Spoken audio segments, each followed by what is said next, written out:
So we're here today to talk about pruning of large leaf hollies.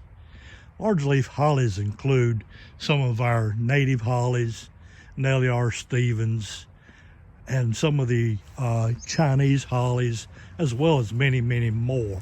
And when I say large leaf hollies, I'm thinking about a holly that will have a leaf that is larger than your thumb, 3/4 of an inch in diameter. In this case, we're looking at Dr. Kassab. Dr. Kassab should be a form that's somewhat conical. And so we're going to be looking at what we would need to do to prune that. To begin with, let's look at the tools required. Since this particular holly is over 10 foot tall, I've got a 6-foot step ladder here that I'm going to be using. My trusty Felco bypass pruners, a pair of loppers, adjustable loppers, also bypass pruners, and a Felco folding handsaw. Now, these are on the back of my golf cart that I use to haul any clippings away and do other lawn work in my yard. It's an electric golf cart, makes it easy to maneuver around, very quiet and very light. I keep in mind that there's these hollies have various shapes. The upright hollies tend to be conical or triangular, much like a Christmas tree in shape. And we basically look at that shape and decide, okay, we want to take out those branches that are competing or they're outside of the range of what we would be looking at for a holly of that shape. And so if we're looking at a conical shaped holly, we're going to take branches that are sticking out away from what we would see is within that cone.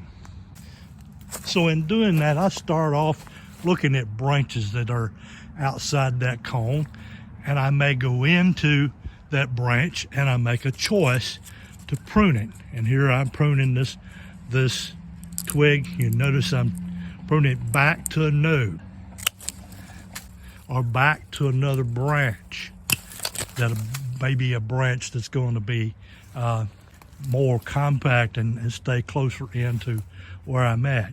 Now this particular holly has a lot of fruit on it, so it makes it very difficult to prune, as I know that the robins have not come in and started cleaning it up. Now the ideal time for pruning these large leaf hollies, unlike some of the smaller leaf hollies, is going to be late January into February, the entire month of February, depending where you're at in your zone. So we will continue to go through this holly and taking out those branches that are out of the conical shape that this particular holly should be in. Here's another large leaf holly that we may use in the landscape. This is more a mounding large leaf holly, Blue Princess. And Blue Princess tends to be used in mass plantings or as a foundation plant. And we're looking at a plant that's probably going to keep within the 30 to 40 inch range. And so I'm seeing a lot of upright growth in this holly that I don't want to be there. I want to take those upright branches out and actually get this plant back down to a mounded form. So again, I'm looking at taking out branches that are upright, they're excess, back to a side branch that will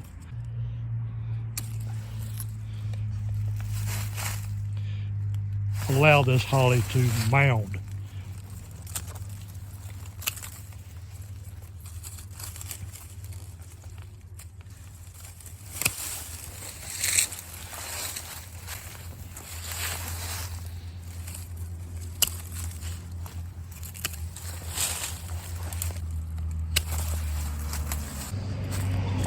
You notice there's several of those in this particular holly.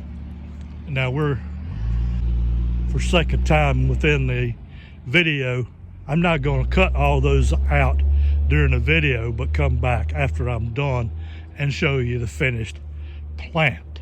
Okay, here's Dr. Kassab after I pruned it. Again, it was more of a conical shaped holly, much like a Christmas tree.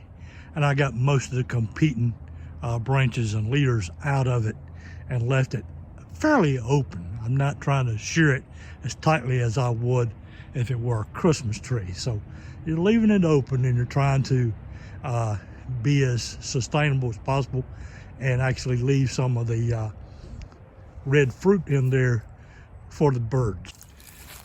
And again, here's the blue princess holly that we looked at earlier, where I have removed all the leggy material. Again, not shearing it like a meatball, but trying to remove those leggy